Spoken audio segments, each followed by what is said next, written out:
নবরাত্রি ও দুর্গাপুজোর দিনগুলি প্রত্যেকের কাছেই বিশেষ। হিন্দু ধর্মাবলম্বীদের মধ্যে নবরাত্রি ও দুর্গাপুজো সাংস্কৃতিক, ধর্মীয় ও সামাজিক তাৎপর্য বহন করে। অধর্মের বিরুদ্ধে ধর্মের জয়ের উৎসব এটি। এ সময়ে বাড়িতে, পাড়ায়, প্যান্ডেলে প্যান্ডেলে দেবী দুর্গার আরাধনা করা হয়। শাস্ত্রে দুর্গাকে শক্তি, শুদ্ধতা ও দেবত্বের স্বরূপ মনে করা হয়। দুর্গার আরাধনার মাধ্যমে উন্নতি, সুখ, সমৃদ্ধি কামনা করে থাকেন প্রত্যেকে। শাস্ত্রমতে দুর্গা পুজোর সময়ে কিছু বিশেষ কাজ করা থেকে বিরত থাকা উচিত। চ্যানেলটি সাবস্ক্রাইব করে এবং ভিডিওটি শেয়ার করে সবাই একটু সাপোর্ট করবেন। দুর্গা পুজোয় ভুলেও করবেন না 11টি কাজ। দুর্গার রোষে অন্ধকার ঘনাতে পারে আপনার জীবনে। কোন কোন কাজগুলো করবেন না, আসুন এবার জেনে নেওয়া যাক। দুর্গা পুজোর সময়ে আমিষ খাবেন না। এটি আধ্যাত্মিকতা ও শুদ্ধতার সময়কাল। এ সময়ে শরীর ও মন শুদ্ধ রাখার জন্য আমিষ খাবার ত্যাগ করা উচিত। দুর্গা পুজোর সময়ে আমিষ খাবার খাওয়ার পাশাপাশি মদ্যপান থেকেও বিরত থাকা উচিত।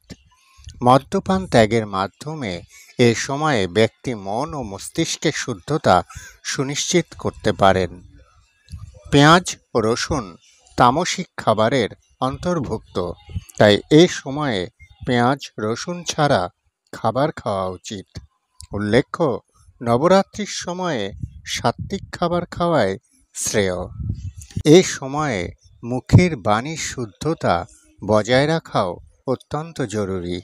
তাই দুর্গা পুজোয় ভুলেও কাউকে কটূক্তি করবেন না।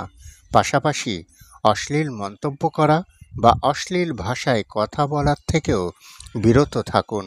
মনে রাখবেন, ব্যক্তির বাণী, মুখের কথা তাদের চিন্তা ভাবনা ও শক্তিকে প্রভাবিত করে। তাই মিষ্টি, মধুর ও ইতিবাচক কথা বলা জরুরি। দুর্গা পুজোয় জুয়া খেলতে বারণ করে শাস্ত্র।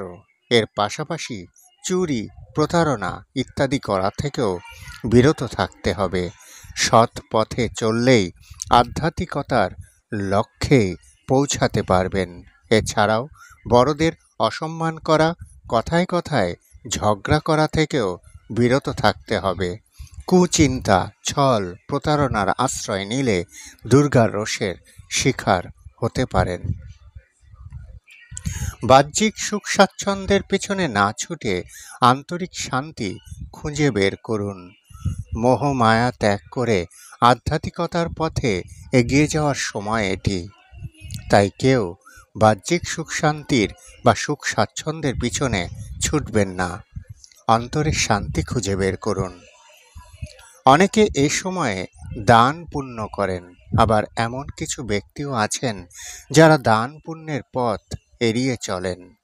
শাস্ত্রমতে দান পুণ্যের মাধ্যমে ব্যক্তি সমাজের উপকার তো করেই, তার পাশাপাশি দুর্গার আশীর্বাদের পাত্র হয়ে ওঠে। এ সময়ে আত্মনিয়ন্ত্রণ বজায় রাখা অত্যন্ত জরুরি। আবার দৈনন্দিন জীবনে শৃঙ্খলা বজায় রাখাও গুরুত্বপূর্ণ।